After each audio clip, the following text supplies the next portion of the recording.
জুলাই সনদ বাস্তবায়নের অঙ্গীকার ও প্রতিশ্রুতি দিয়েছে বিএনপি।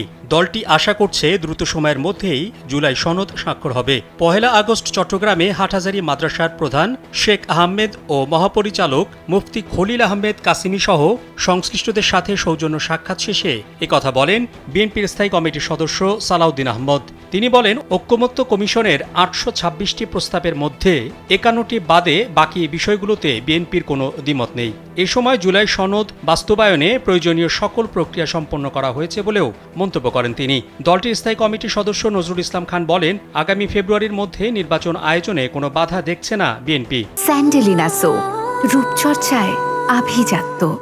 আশা করছি সরকার দ্রুত নির্বাচনের বিষয়ে সুস্পষ্ট বক্তব্য দেবে। এর আগে হেফাজতে ইসলামের সাবেক আমির মাওলানা শাহ আহমদ শফির কবর জিয়ারত করেন বিএনপি নেতারা।